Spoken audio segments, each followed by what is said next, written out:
Hey, what's up, fellas? How you doing? Man, Antonelli here.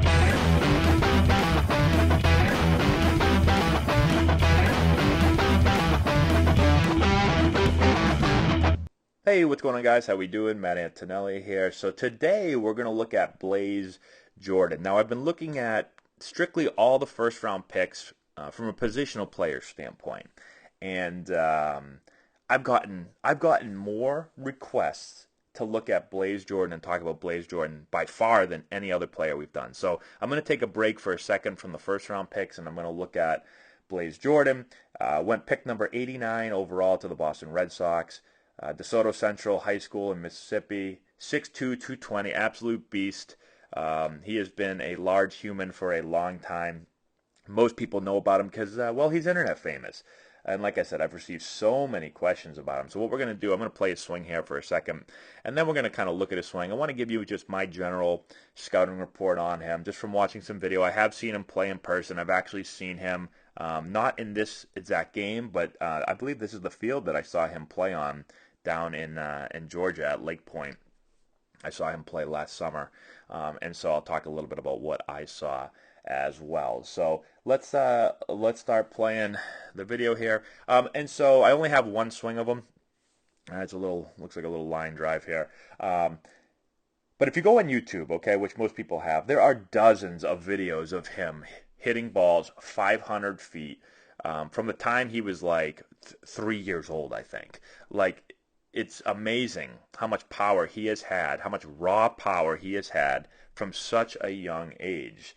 Um, it's crazy. I can't highlight this enough.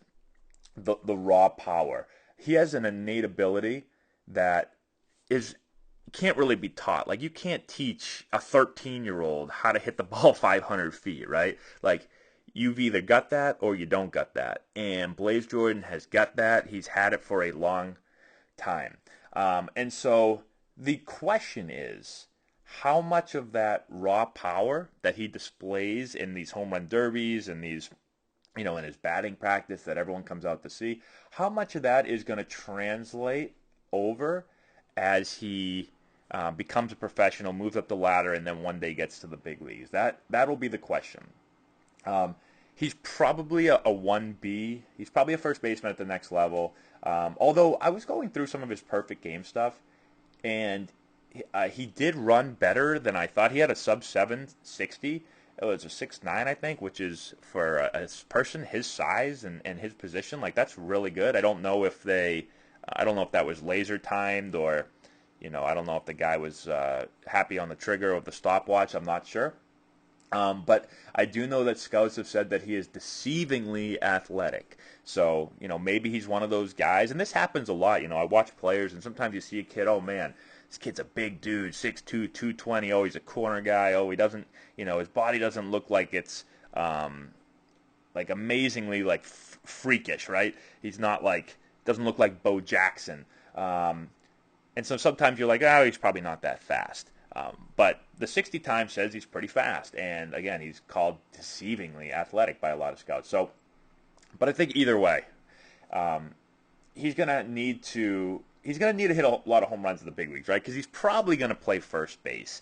I said maybe he can play some third, but I would assume he's probably gonna be a first baseman if he ends up getting to the big leagues. Now, one thing you got to keep in mind before we break down his swing is that he is extremely young. He reclassified from the 2021 draft to the 2020 draft, so he technically wasn't even supposed to get drafted till next year, but he ended up reclassifying. So he's still only 17 years old. He got drafted as a 17-year-old, and he won't be 18, I don't think, until like the very end of this year. Like I said, I've watched him play a handful of times. In the games that I saw him go outside the strike zone a good amount. I saw him swing and miss at pitches that were kind of like all over the place. Now, I will say this. There has to be so much pressure on him every single time he plays, because everyone, the park, when we went and watched him play, everyone went to watch him play. Just think, we're in a tournament down in Georgia at Lake Point where there's like 400 and something teams. So there's tons and tons and tons of teams. But everyone looks and says, okay, where's Blaze Jordan playing? And everyone goes over to the park to watch him. That's what we did. We had a game, And we finished up, and we were at Lake Point, and we said, is Blaze Jordan playing anytime today? And he was. So we went and watched him. And so that's a lot of pressure.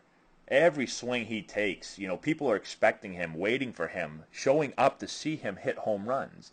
And so I can't blame him for chasing some balls and maybe being a little extra aggressive in these type of tournaments. But scouts have said that he does a good job controlling the strike zone. And again, I'm watching him on a very small sample. I don't want to judge him based off just that small sample size. And so I'll take the scouts' word for it that, he does a good job controlling the strike zone and swinging at strikes.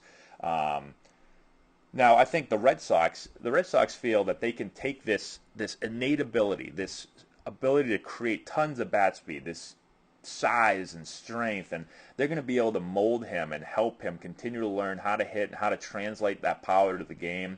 And as he does do that, watch out, because he's the guy that could hit tons and tons and tons of home runs at the big league level. Last thing, is he going to sign? He's coming into Mississippi State. He's drafted in the 3rd round. The Red Sox took a high school pick in the 1st round, and it was a pick that people were surprised at. And maybe they're going to save money with that number 1 pick, and then they can take that money and use that to sign Jordan,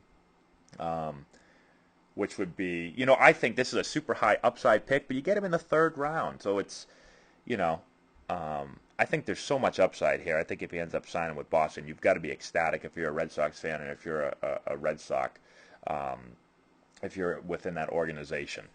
Okay, let's look at his swing again. Sorry, that was a long scouting report. There's so much to talk about. We could talk about him for probably forever. I think the thing that you'll notice with him when I watch him is he's, especially when you watch his home run derbies and his batting practice, he really translates and gets everything kind of forward. And so he's putting everything behind the ball. We usually talk about trying to stay back behind the ball and not getting too far forward, not letting our weight get forward too early. I see him do that watching some of his videos. But there's no denying that, what do I really like about him is the way he turns back behind the ball. And again, we've talked about this a bunch of times, but just all of these guys, how they get the barrel turned behind the ball, they're on path with the pitch, and they're able to stay through the ball really, really well. And this ball is a little bit inside. You can see the catcher's glove kind of moving over to the left here to catch this thing. And so it's a tough pitch, but he's able to still get to it here, suck his hands in, and get to that inside pitch. I will say when I watch him again, his path is pretty tight, pretty short, pretty direct. He's able to get into the zone early. And again, able to stay through the ball. There's a good piece of hitting right here, getting the line drive here to left field. In the games that I saw him, again, I saw him chase some balls, but I did see him hit a line drive to center, and it was a rocket shot. It was it's not what you're used to seeing when you watch high school kids. So you see him square up a ball, and you're like, okay, that's different. That's pretty special. And that's what you see with him. He's able to create a ton of power. And again, keep in mind, when I watched him play, he was 16 years old. And he was playing with 17 and 18-year-olds. And he was, he's the dude. And he was playing on this team right here. I don't pronounce it, Dulin Dodgers. But this team was loaded. This team had, all big-time recruits. They had LSU guys. And it was basically it was the SEC. It was a team for the SEC, a high school team for the SEC, essentially. And he was still the dude. And he was 16 years old. So he's going to be a special player, again, if he's able to continue to translate this at a higher level. Let me know what you think in the comment section below. Subscribe to the channel. Hit the notification bell. Give it a thumbs up. Share with all your friends. Thanks to our patrons on Patreon for supporting the channel. And we'll talk to you later.